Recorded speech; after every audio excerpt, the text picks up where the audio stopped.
नमस्कार दोस्तों, स्वागत है आपका 100% इंग्लिश चैनल के ऊपर।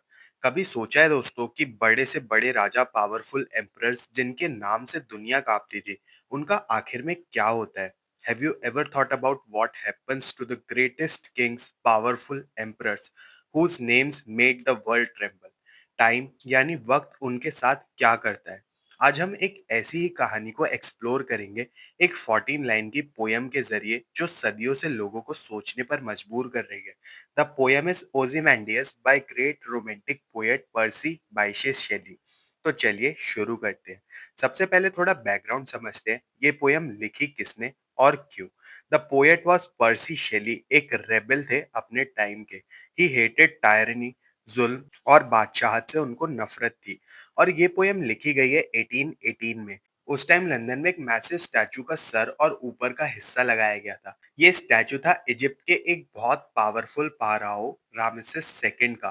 The Greek called him Ozymandias. इसी इवेंट से इंस्पायर होकर शेली और उनके दोस्त हॉरेस स्मिथ ने एक फ्रेंडली कंपटीशन किया कि कौन इस टॉपिक पर बेहतर सोनेट लिखता है। आपको ये चीज समझ आ गई होगी कि शेली जीत गए। You must have understood this. So this poem is not just about an old statue. It's a commentary on power, pride and time.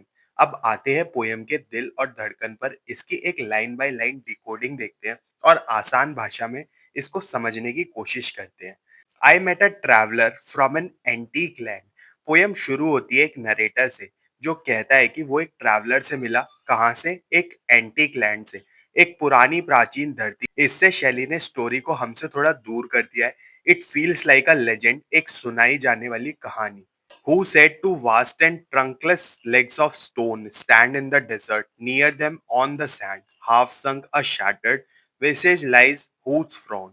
और वो ट्रैवलर क्या कहता है? ही सेज डेजर्ट में पत्थर की दो बड़ी बड़ी वास्ट टांगे खड़ी हैं, लेकिन ट्रंकलेस, उस पर कोई ऊपर की बॉडी नहीं है। और पास ही रेत में एक टूटा हुआ चेहरा है, अ शैटर्ड विसेज। और वो चेहरा आधा ढसा हुआ पड़ा है। इमेजिन द सीन, एक टूटा फूटा आलिशान statue, a wrinkled lip and sneer of cold command. उसके टूटे हुए चेहरे पर एक्सप्रेशन अभी भी जिंदा है। रिंकल्ड लिप और स्नीर ऑफ कोल्ड कमांड मतलब उसके होठों पर ऐसी मुस्कान है जैसे घमंड और बेरुखी सी हो। ऐसा लगता है जैसे वो अभी किसी को आदेश दे रहा हो। ये दिखाता है कि ओzymandias कितना क्रूअल और एरोगेंट रूलर था। Tell that its sculpture will those passion read, which yet survive stamped on these lifeless things, the hand that mocked them and the heart that fed। ये लाइंस थोड़ी सी ट्रिकी हैं but बहुत ज्यादा deep हैं। ये कहती है कि स्टैचू बनाने वाले स्कल्पचर ने उस राजा के पैशन को, उसके घमंड को अच्छे से रीड किया, अच्छे से समझा। और वो पैशन आज भी जिंदा है उस बेजान पत्थर पर। और फिर आती है line, the hand that mocked them. यहाँ मॉक के दो मतलब हो सकते हैं। एक तो कॉपी करना यानी स्टैचू को बनाना, और दूसरा मजाक उड़ाना। शायद स्कल्पचर ने स्टैचू बनाते बनाते उस राजा का मजाक भी उड़ाया। तो देखिए, राजा मर गया, उसका एम्पायर खत्म हो गया, लेकिन आर्टिस्ट का काम अभी भी जिंदा है। Art is more powerful than the power itself. अब आता है पोयम का टर्निंग पॉइंट। स्टैचू के बेस पर, पेडेस्टल पर कुछ शब्द लिखे हैं। My name is Ozymandias, king of kings. Look on my works, ye mighty and despair. मेरा नाम है ओzymandias, राजाओं का भी राजा हूं मैं। मेरे कामों को देखो ऐ शक्तिशाली लोगों, और निराश हो जाओ। This is pure arrogance, hubris. वो कह रहा है कि मैं इतना महान हूं कि दूसरे पावरफुल लोग मुझे देखकर डिस्पेयर में चले जाएंगे, उम्मीद खो देंगे। He is challenging everybody, nothing beside remains. इसके अलावा वहां कुछ नहीं बचता। तीन शब्दों में शैली ने ओzymandias के पूरे घमंड को तोड़ दिया। एक तरफ इतना बड़ा बड़ा क्लेम और अगले ही पल खामोशी, सन्नाटा। This is the ultimate irony of that colossal wreck, boundless and bare, the lone and level sands stretch far away। उसे colossal wreck, उस विशाल बर्बादी के चारों तरफ बस रेत ही रेत थी। बाउंडलेस एंड बेयर, जिसका कोई अंत नहीं और बिल्कुल सूनी।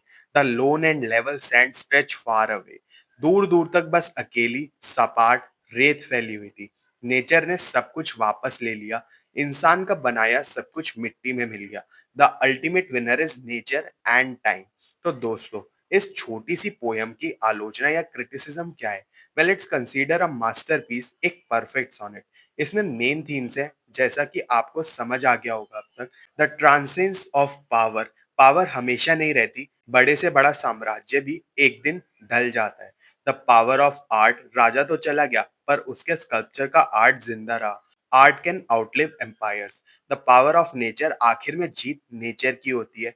रेत, हवा, पानी, टाइम, इनके आगे इंसान की तो कोई औकात ही नहीं है। ये पोयम शेली के पॉलिटिकल व्यूज को भी दिखाती है, his hatred for absolute monarchy and tyranny. So Ozymandias is more than just a poem, it's a warning, a reminder कि घमंड चाहे वो एक इंसान का हो या एक पूरी सिविलाइजेशन का, वक्त की रेत उसे एक दिन ढक ही लेती है। What do you think about this poem? आपके क्या विचार हैं? Let me know in the comment section below. और अगर आपको ये वीडियो पसंद आई हो तो इसको लाइक और शेयर जरूर करें, और 100% इंग्लिश चैनल को सब्सक्राइब कर लें और ऐसी इंसाइटफुल वीडियोस के लिए। मिलते हैं फिर अपने नेक्स्ट वीडियो में, तब तक के लिए keep reading, keep thinking, happy studying and best of luck for your upcoming examinations.